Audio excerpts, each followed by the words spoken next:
नमस्कार, मी पंजाब डकल्या शेतकऱ्याला सांगणार आहे की तुमच्या इकडे मान्सून पूर्व पाऊस कधी येणार आणि मोसमी पाऊस कधी येणार। तर सर्वप्रथम विदर्भातल्या सर्व शेतकऱ्याला सांगू इच्छितो की तुम्ही काय करा, शेतीचे कामे करून घ्या, कारण की 21 दिवस पाऊस राहिला आहे। तर तुम्हाला एक सांगू इच्छितो, मान्सून पूर्व पाऊस तुमच्या इकडं म्हणजे तुमच्या विदर्भाकडे, पूर्व विदर्भ आणि पश्चिम विदर्भाकडे 27, 28, 29, 30, 31च्या दरम्यान मान्सून पूर्व पाऊस येणार आहे। म्हणून हा अंदाज विदर्भातल्या शेतकऱ्यांनी लक्षात घ्यायचा। विदर्भातल्या सर्व शेतकऱ्याला सांगू इच्छितो की तुम्ही शेतीची कामे करून घ्या। आज विशेष म्हणजे आज 17 तारखेला 17 मेला अंदमान बेटाव मान्सून आलेला आहे। म्हणजे अंदमान बेटावर 17 मेला मान्सून आला, तिथून कंप्लीट 10 दिवस केरळला यायला लागतात।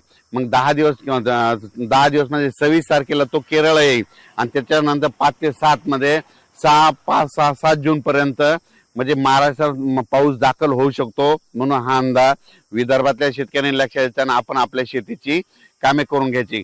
कारण की विदर्भात असल्यामुळे तुम्हाला सांगतो, पूर्व विदर्भ आणि पश्चिम विदर्भामधले सर्व शेतकऱ्याला सांगू इच्छितो की तुमच्याकडे मात्र एक मान्सून पूर्व एक अवकाळी पाऊस येणार आहे आणि ते पाऊस मात्र 27 मे, 27, 28, 29, 30, 31च्या दरम्यान तो मान्सून पूर्व अवकाळी पाऊस येणार आहे। भाग बदलत पडणार आहे, विखुरलेला स्वरूपाचा पडणार आहे। म्हणून खास करून हा विदर्भातल्या शेतकऱ्यांनी अंदाज लक्षायचा।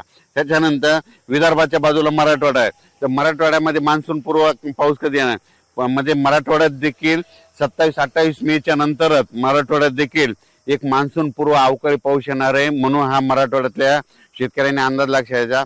मराठवाड्यातल्या सर्व शेतकऱ्याला सांगू इच्छितो की अचानक कंप्लीट 21 दिवस पाऊस राहिलेला आहे। तर तुम्ही काय करा, शेतीची कामे करून घ्या।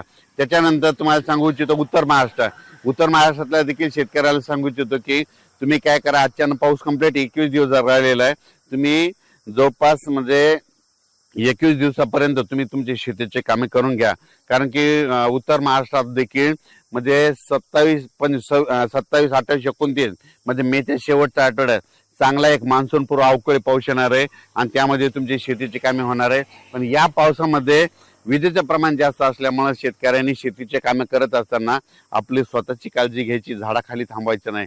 त्याच्यानंतर आपण आपल्या याच्याकडे पश्चिम महाराष्ट्राकडे होऊ तर पुणे जिल्हा, सातारा जिल्हा, कोल्हापूर जिल्हा, अहिल्यानगर जिल्हा, बीड जिल्हा ह्या पट्ट्यातल्या शेतकऱ्याला सांगू इच्छितो की तुम्ही देखील काय करा, अचानक कंप्लीट 21 दिवस पाऊस यायला शिल्लक राहिलेले 21 दिवसामध्ये तुम्ही तुमची शेतीची कामे करून घ्या।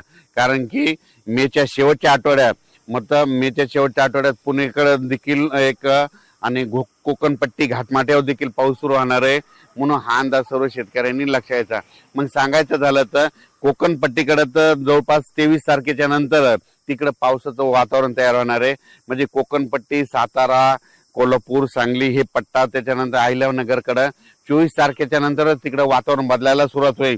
पण 24 तारखेपासून फक्त कोकणपट्टी आणि घाटमाटा परिसर त्या भागामध्ये मान्सून पूर्व अवकाळी पाऊस सुरू व्हायला तयार होणार आहे। म्हणून त्या शेतकऱ्यांना अंदाज लक्षायचा। सगळ्यात महत्त्वाचं पुणेकराला सांगू इच्छितो की पुण्याकडे देखील 25 मे पासून तुम्हाला पाऊस पाहायला भेटेल आणि गरमीपासून सुटका भेटणार आहे। म्हणून पुणेकरांना देखील अंदाज लक्षात यायचा। राज्यातल्या सर्व शेतकऱ्याला सांगू इच्छितो की राज्यामध्ये मात्र अचानक पाऊस कंप्लीट 21 दिवस पाऊस राहिलेला आहे। तुम्ही शेतीचे कामे करून घ्या। आणि आता मी योगायोगानं विदर्भामध्ये असल्यामुळं विदर्भामध्ये आर्णी तालुक्यामध्ये खास करून विदर्भातल्या शेतात मध्ये इकडे आल्याच्या नंतर सर्व शेतकऱ्याला सांगू इच्छितो की तुम्ही काय करा, शेतीची कामे करून घ्या। कारण की आज मान्सून म्हणजे अंदमान बेटावर दस्तक दिली, तिथून कंप्लीट 10 दिवसाला पाऊस काय होतो की तो केरळला येणार आहे आणि केरळ आल्याच्या नंतर तिथून 5 ते 7 दिवसामध्ये महाराष्ट्रात येतो, दाखल होतो। त्याच्यामुळे हा अंदाज सर्व शेतकऱ्यांनी लक्षात घ्यायचा आणि आपण आपल्या शेतीची कामे करून घ्यायची। आणि आता या ठिकाणी आल्याच्या नंतर बऱ्याच ठिकाणी पाहिल्याच्या नंतर खूप ठिकाणी शेतीची कामे तशीच राहिलेली आहे। म्हणून सर्वप्रथम तुम्ही शेतीची कामं आटपा।